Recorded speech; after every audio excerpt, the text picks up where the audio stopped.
The conference room fell silent after my father's declaration. I stood at the doorway, lunch tray still in hand, having just thought to bring sandwiches to what I knew would be a long afternoon meeting. My mother didn't even look up from her spreadsheets as she added her comment about warehouse workers. "Maya, please," my older brother Devon said, his tone dripping with condescension. "We're trying to salvage Dad's manufacturing business. This is serious financial strategy, not break room gossip." I nodded quietly and backed out, closing the door behind me. Through the frosted glass, I could see their silhouettes hunched over documents, voices rising in what sounded like panic. My father's company, Sterling Manufacturing, had been hemorrhaging money for 18 months. I knew the details, all of them, but they'd made it abundantly clear over the years that my input wasn't welcome. "Still bringing them food?" asked Rita, our longtime receptionist, as I passed her desk. "Honey, when are you going to stop letting them treat you like the help?" "It's fine, Rita," I said, setting the tray on her desk. "Want a sandwich?" She shook her head, her expression sympathetic. Rita had been with Sterling Manufacturing for 23 years. She'd watched me grow up in these offices, first as the youngest child trailing behind my successful siblings, then as the family disappointment who'd chosen to work in the warehouse instead of getting an MBA like Devon and my sister Veronica. What Rita didn't know, what none of them knew, was that I'd done far more than just get an MBA. But that was information I kept carefully guarded, just like I'd guarded it for the past 7 years. I headed down to the warehouse floor, where I officially spent my days as an inventory logistics coordinator. It was honest work and I genuinely enjoyed it. The warehouse staff respected me because I actually did my job well, never pulling rank or acting like I was above the work. I knew every product line, every supplier, every shipping route. I'd optimized our inventory system twice in the past 3 years, cutting overhead by 17%. My family had barely noticed. Devon took credit for the improvements in his quarterly reports to Dad. "Hey Maya," called out Jerome, our warehouse supervisor. "Got a minute? The new scanning system is doing that weird thing again." I spent the next hour troubleshooting the software, my mind only partially on the task. The other part was running calculations about my family's business crisis. I'd seen the real numbers, not the sanitized versions they discussed in their meetings, but the actual financial statements. Sterling Manufacturing was 30 days from insolvency. They didn't know I'd seen those numbers. They definitely didn't know I was the reason they'd gotten an emergency meeting with Cascade Investment Group, one of the most exclusive private equity firms on the West Coast. My phone buzzed. A text from my mother. "Family dinner tonight. 7 p.m. Your father wants everyone there." No, please. No explanation. Just an expectation that I'd show up. I arrived at my parents' house that evening to find the circular driveway crowded with cars. Devon's new Mercedes, Veronica's Tesla, and several vehicles I didn't recognize. Through the large windows I could see people in business attire mingling with drinks. This wasn't a family dinner. This was a business event. I parked my modest Honda on the street and walked up the driveway. The front door was unlocked and I could hear conversation and laughter from the dining room. As I entered, the scene became clear. My parents were hosting their potential investors, trying to wine and dine their way into a bailout. "Paya." My mother's voice cut through the chatter. She rushed over, her smile tight and artificial. "There you are. Could you help Sonia in the kitchen? We're running behind on the appetizers." Not join us. Not meet our guests. Just an immediate delegation to kitchen duty. "Of course," I said quietly. Sonia, our parents' longtime housekeeper, looked mortified when I entered the kitchen. "Miss Maya, you shouldn't be helping. Your family." "It's okay, Sonia. What do you need?" We worked in companionable silence, arranging canapes and filling champagne flutes. Through the serving window I could observe the gathering. My father was holding court with 3 men in expensive suits, his laugh too loud, his gestures too expansive. Devon stood beside him, nodding eagerly at everything the men said. Veronica was charming, a woman with severe glasses and an tablet, probably an analyst. "Your father is very stressed," Sonia whispered. "I heard him on the phone this morning. Something about a Monday deadline." I nodded. Monday was when the investment committee would vote on whether to approve emergency funding for Sterling Manufacturing. My father needed $94 million to restructure debt, update equipment and cover operational shortfalls. Without it, the company would begin bankruptcy proceedings by the end of the month. Paya. Devon appeared in the kitchen doorway. We need more ice. Can you run to the store?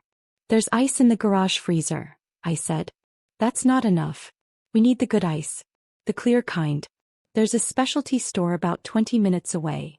He was deliberately getting me out of the house. I could see it in his expression, the barely concealed smirk. He didn't want me around when they were trying to impress important people. Sure, I said. Take your time, he added. We'll probably be wrapping up in a few hours anyway.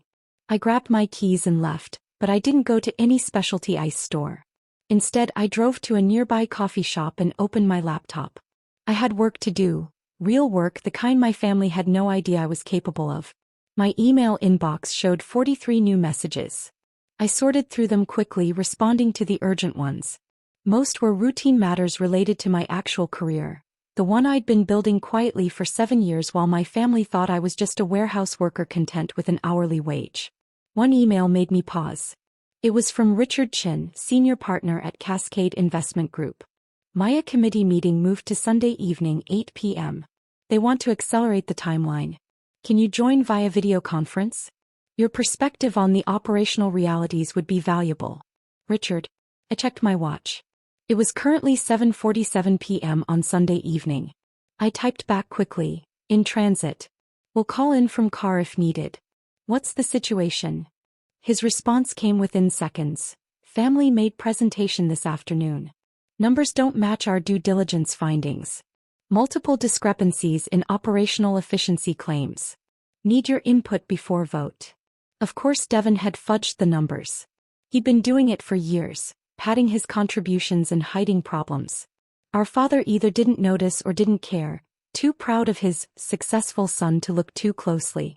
I called Richard from the coffee shop parking lot. Maya, thank you for getting on so quickly. Richard's voice was crisp and professional. I'm here with the investment committee. We've just finished reviewing Sterling Manufacturing's pitch and we have concerns. What kind of concerns? I asked, though I could guess. They're claiming a 32% improvement in logistics efficiency over the past 3 years, attributing it to new management strategies implemented by Devon Sterling. However, our operational audit shows the improvements were actually systemic changes to inventory software and shipping protocols. The documentation we found suggests these changes were designed and implemented by someone else entirely. The signature on the internal memos is illegible, but it's definitely not Devon Sterling's. What do you need from me, Richard? The truth. Did Devon Sterling create these efficiency improvements? I paused, considering my words carefully. No. Devon Sterling has never worked a single day on the warehouse floor. He doesn't understand our inventory system well enough to optimize it. The improvements came from analyzing 3 years of shipping data, identifying bottlenecks, and implementing targeted software solutions. Devon wrote reports about the improvements after they were already working. Who designed these solutions, Maya? I did. There was a long pause. I could hear muffled voices in the background, the committee members conferring. Richard came back on the line. Maya, we need to ask you some direct questions about Sterling Manufacturing's operations. Your family's presentation painted a very different picture than what we're seeing in the actual operational data. Before we commit $94 million, we need to understand what we're really investing in. For the next 40 minutes, I answered their questions. I explained the real state of Sterling Manufacturing's operations, the genuine improvements versus the fabricated claims, the actual challenges versus the minimized problems. I laid out the truth systematically and without emotion, backed by data I'd been quietly collecting for years. This is remarkable, said a woman's voice I didn't recognize. Miss Sterling, your analysis is more thorough than what we received from your family's entire management team. Why aren't you in a leadership position at the company? That's not a decision I've been invited to participate in, I said simply. More muffled conferring. Richard came back. Maya, the committee is requesting your presence at the final approval meeting tomorrow, 2 p.m. at our downtown office. Your family will be there to receive our decision. We'd like you there as well. I'm not sure that's... It's not a request, Maya. It's a condition of our continued consideration. If you're not there, we're walking away from the deal. I closed my eyes. This was it, The moment where everything would come out. I'll be there. Good. And Maya? Come prepared to discuss your actual role in this company's operations. The committee has some questions about the structure we're being asked to invest in. I sat in my car for a long time after the call ended, watching the evening shoppers come and go from the coffee shop. My phone buzzed with a text from my mother. Where are you? Party's over. Your father wants to know why you never came back with the ice. I didn't respond. The next morning, I dressed carefully for the investment meeting. A tailored navy suit I kept for occasions that never seemed to arise, professional but not flashy. My family didn't know I owned clothes like this. They'd only ever seen me in warehouse work clothes or casual wear. I arrived at Cascade Investment Group's downtown office at 1:45 p.m. The building was all glass and steel, 50 stories of financial power. The lobby alone probably cost more than my annual salary at Sterling Manufacturing. Maya Sterling for the Sterling Manufacturing Investment Committee meeting, I told the receptionist. She checked her computer, her eyebrows rising slightly. Of course, Miss Sterling.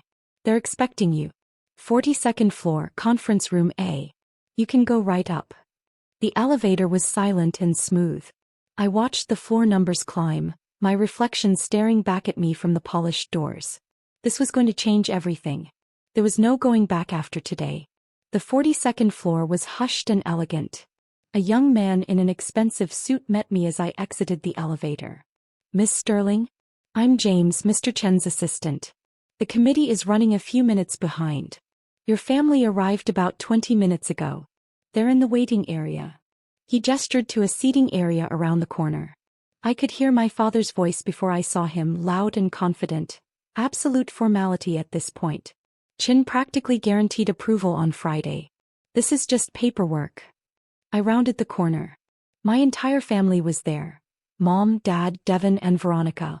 All dressed in their best business attire, radiating confidence. They were winners on the verge of victory, about to save the family company through sheer force of will and business acumen. They saw me and the tableau froze. Maya? My mother said, her voice sharp with confusion. What are you doing here? And why are you dressed like that? I was invited, I said quietly, taking a seat across from them. Invited? Devon laughed. Maya, this is a major investment negotiation. Not a warehouse logistics meeting. I'm aware. My father leaned forward, his expression darkening. Maya, if this is some kind of joke, it's not funny. We're about to close on a $94 million funding package. I don't know what you think you're doing here, but... Mr. Sterling? James interrupted smoothly. The committee is ready for you now. All of you. Please follow me. The conference room was intimidating. A massive table, leather chairs, and a wall of windows overlooking the city. 7 people sat on one side of the table, including Richard Chin, who I recognized from our video calls over the years. They all stood as we entered. Thank you for coming, Richard said. Please sit. My family took seats on the opposite side of the table. I moved to sit beside them, but Richard gestured to an empty chair next to him. Miss Sterling, if you don't mind, we'd like you here with the committee. My mother's face went pale. Devon's confident expression cracked. Veronica was staring at me like she'd never seen me before. I'm sorry, my father said, his voice strained with forced politeness. There seems to be some confusion. Maya is our daughter, but she's not involved in the business operations. She works in our warehouse. I'm not sure why she's...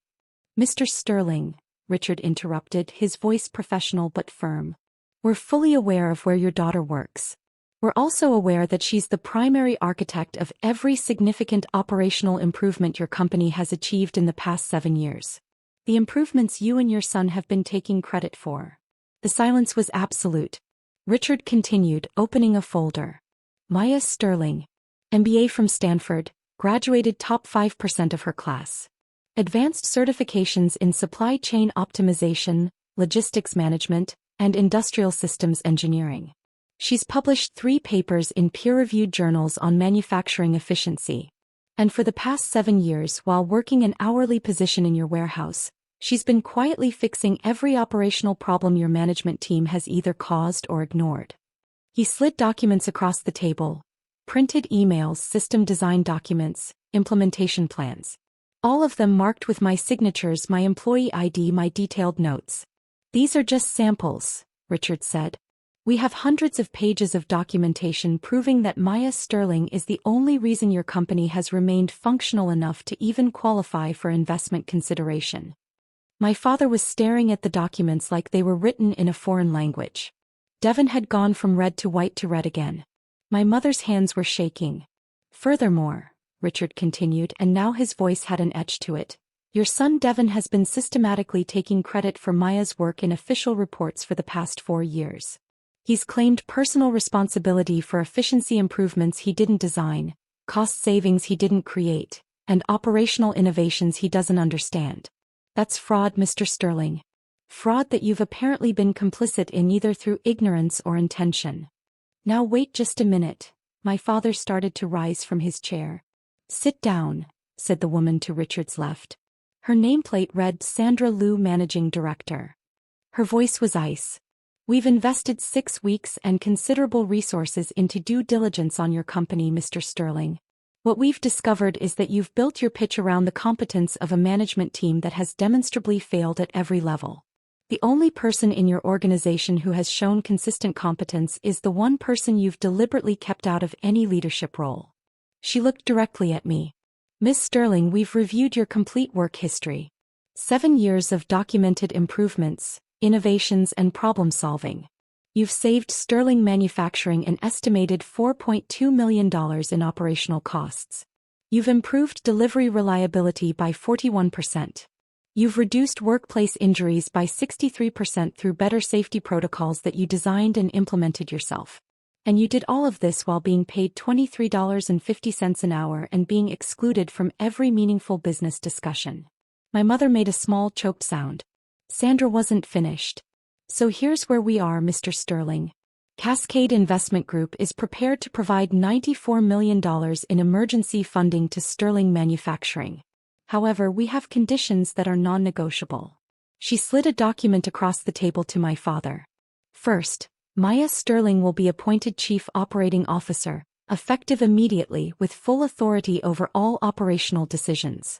Second, Devon Sterling will be removed from any operational role and placed in a limited advisory capacity with no decision-making power.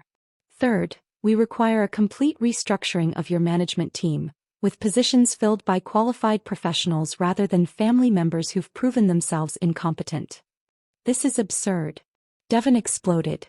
You can't, she's a warehouse worker. She doesn't have the experience to. She has an MBA from Stanford and 7 years of documented excellence in operational management, Richard said coldly.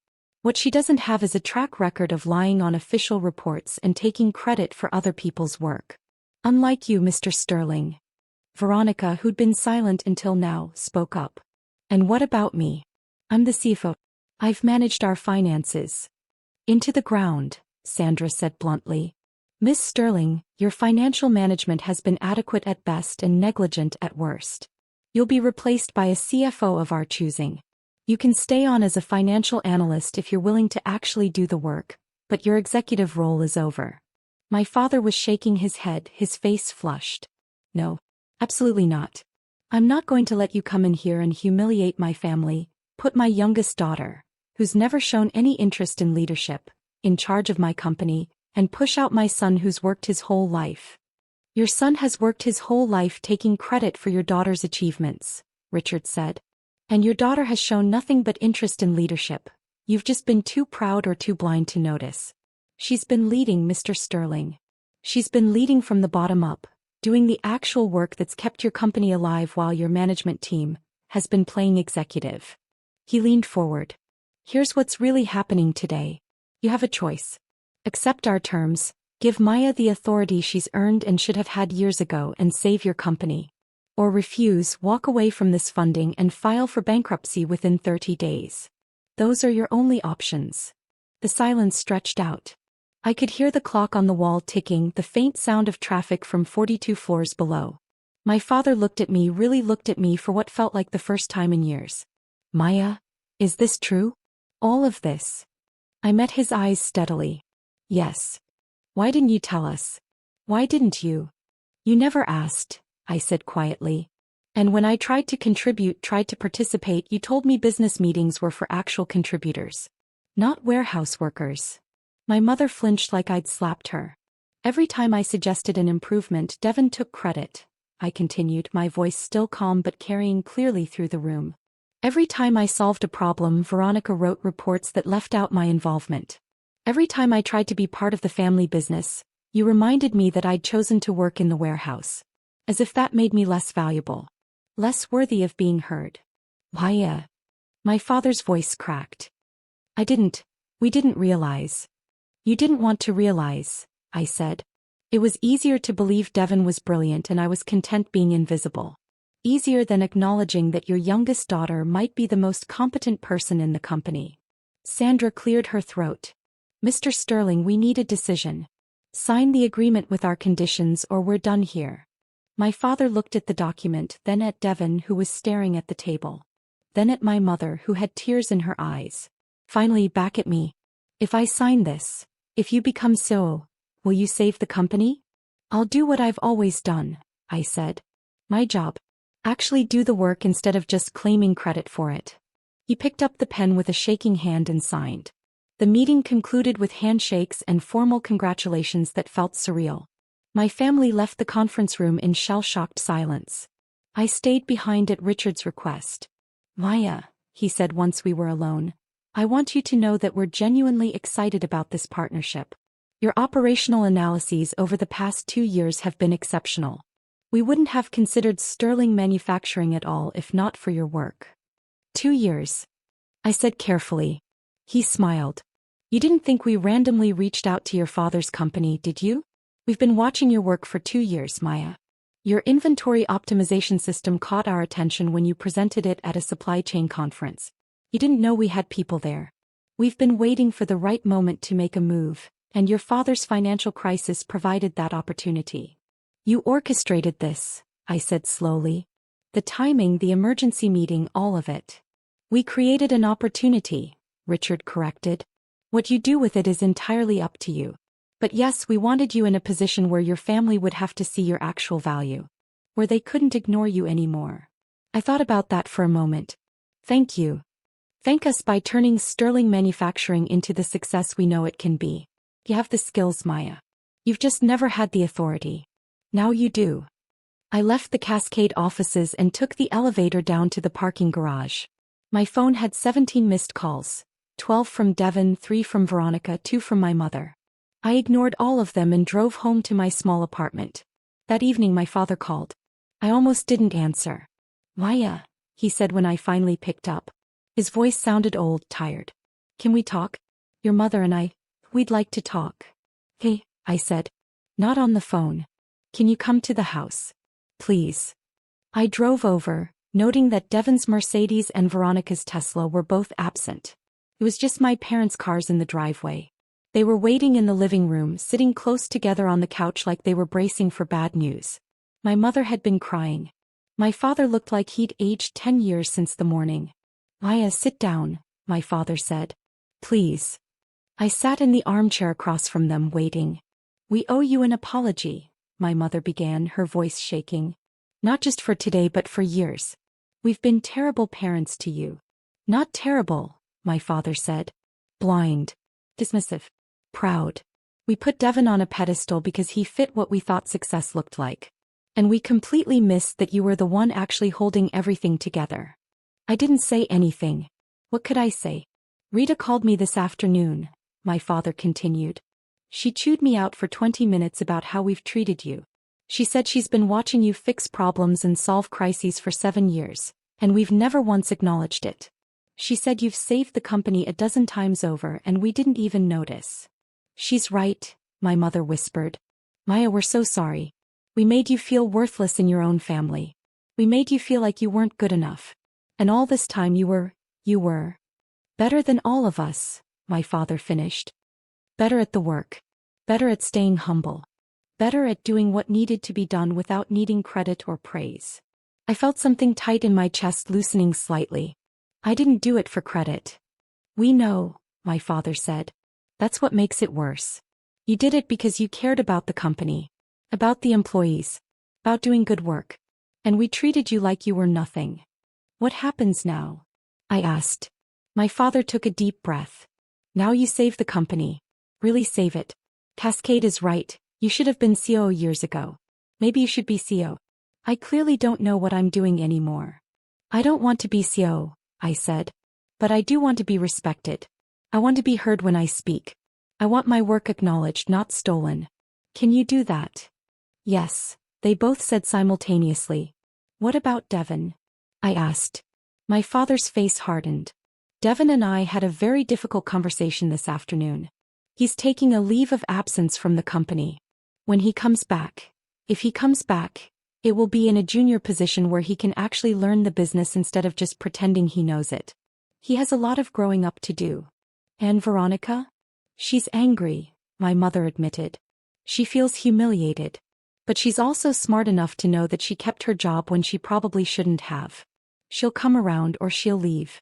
Either way, you don't have to deal with her undermining you. I nodded slowly. Okay. Okay, my father repeated. That's all. What else is there to say? You apologized. You're making changes. Now we have to see if they stick. My mother started crying again, harder this time. I'm so proud of you, Maya. I should have said that years ago.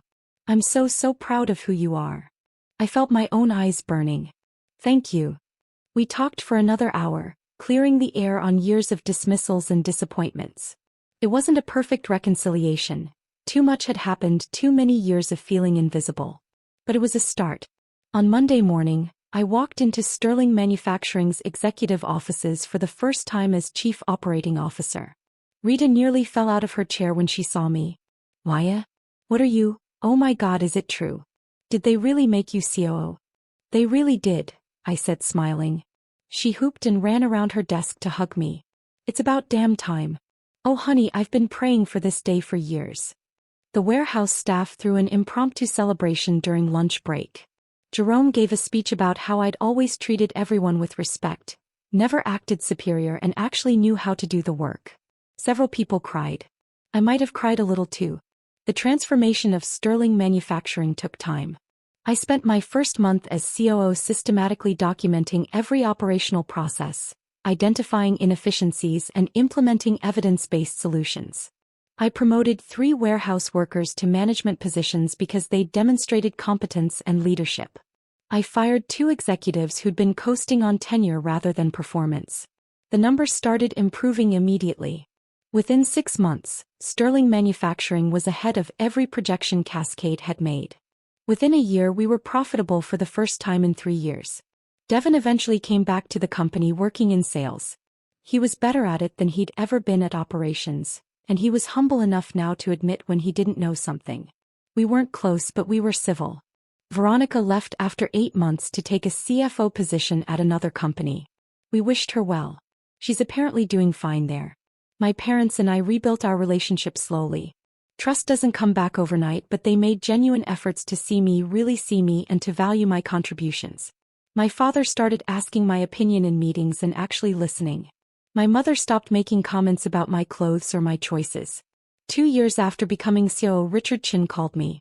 Maya, we're impressed with Sterling Manufacturing's turnaround.